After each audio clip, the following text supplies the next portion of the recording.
संसदेमध्ये आज अधिवेशनाला नवीन संसदेच्या सभागृहामध्ये अधिवेशनाला सुरुवात झाल्यानंतर सध्या लोकसभेमधली दृश्य आता आपण पाहतोय। लोकसभेमध्ये मोठ्या प्रमाणामध्ये गोंधळ सुरू असल्याची दृश्य मिलेगा किसमें the national capital territory of Delhi. उसके बाद हम आर्टिकल 330A में अमेंडमेंट कर रहे हैं जिसके माध्यम से लोकसभा में reservation of seats for schedule caste and schedule tribe जो प्रावधान पहले से है उसी में ही हम 33% महिलाओं के आरक्षण की बात कर रहे हैं। उसी में हम 33% महिलाओं के आरक्षण की बात कर रहे हैं। एक आर्टिकल 332 है जिसमें रिजर्वेशन जो दिया हुआ है इसमें असेंबलीज के लिए, उसमें भी स्टेट लेजिस्लेटिव असेंबली में 33% महिलाओं के लिए आरक्षण की व्यवस्था कर रहे हैं। ये बहुत इंपॉर्टेंट बिल है। और फिर आर्टिकल 334A में एक नया हम क्लॉज जोड़ रहे हैं जिसके माध्यम से इस महिला रिजर्वेशन की जो अवधि होगी वो 15 साल के लिए होगी। उसकी यदि बढ़ाना होगा तो संसद इसको अधिकार होगा वो बढ़ाने का। मैं इसके माध्यम से कहना चाहता हूं आपको एक समझाना चाहता हूं धीरजन जी। अभी जैसे 543 नंबर है, it is already there in the you can see in the supplementary list of the business. You can see in the supplementary list of the business. देखिए 543 नंबर है अभी उसमें। Balu ji you can see now bill also in your hand. Balu ji you can sit now. एक minute Arjun ji, आज bill introduce हो रहा है, केवल कल बिल पर बिल डिबेट होगी जब आप अपने विचार रख करना। अर्जुन जी मेघवाल।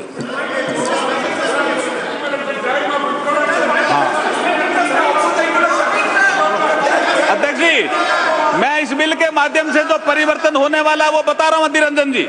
अभी जैसे 543 हमारी लोकसभा की सीट है, जैसे ही ये बिल पास होगा ये कानून बनेगा, उसके बाद वर्तमान में लोकसभा में जो संख्या जो कि सबसे ज्यादा है 82 महिलाओं की संख्या है वो 181 हो जाएगी इस कानून के पास होने के बाद। कितना क्रांतिकारी कदम हम उठा रहे हैं।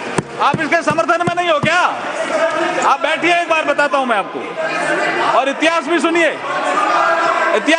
कल्याण प्रदेश जी। ये सबसे पहले ये बिल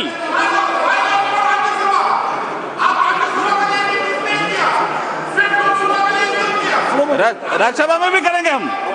अब आप सुनिए कल्याण जी, राज्यसभा में बुलाएंगे। देखिए सबसे पहले ये बिल, मैं इतिहास बता रहा हूं इसका। सबसे पहले ये बिल सितंबर 96 देवेगौड़ा जी के समय आया, वो भी 11वीं लोकसभा में। उसके बाद दिसंबर 98 में माननीय अटल बिहारी वाजपेयी की जब सरकार थी तब आया, वो 12वीं लोकसभा में।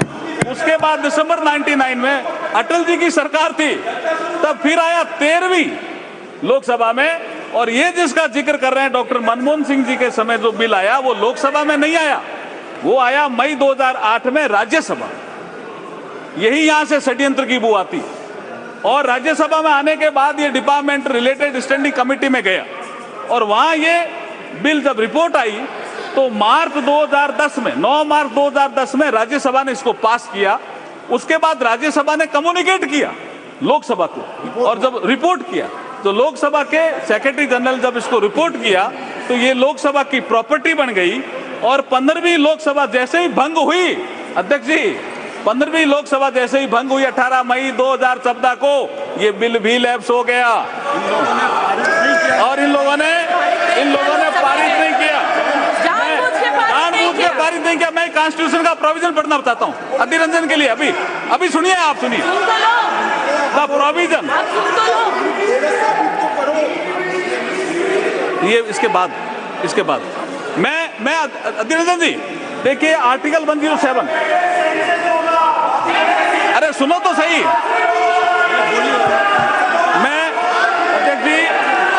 अध्यक्ष जी इसके बिल के प्रावधान में मैं देखिए माननीय अध्यक्ष महोदय, आज नई संसद के पटल पर इस नारी शक्ति वंदन विधेयक 2023 को प्रस्तुत करते हुए मुझे अपार हर्ष और गर्व की अनुभूति हो रही है।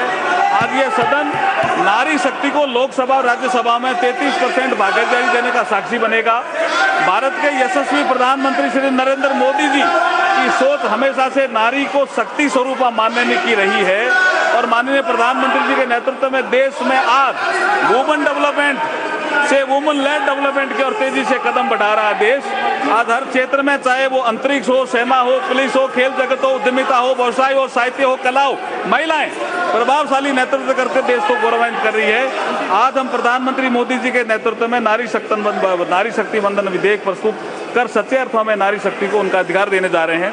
अध्यक्ष महोदय, हमारी संस्कृति में नारी को सदैव से शक्ति स्वरूपा माना गया है। हमारे श्लोकों में भी कहा गया है, या देवी सर्वभूतेषु शक्ति रूपेण संस्थिता, नमस्ते नमस्ते नमस्ते नमो नमे।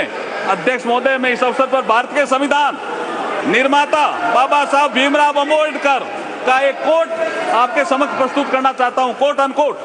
बाबा साहब को किसी ने पूछा कि आप किसी समाज के उत्थान की प्रगति कैसे नापते हो, व्हाट इज द पैरामीटर, कि ये समाज या देश, ये राष्ट्र उन्नति कर रहा है। तो बाबा साहब ने एक कोट कहा था, उसको मैं कोट अनकोट कह रहा हूं। उन्होंने कहा, आई मेजर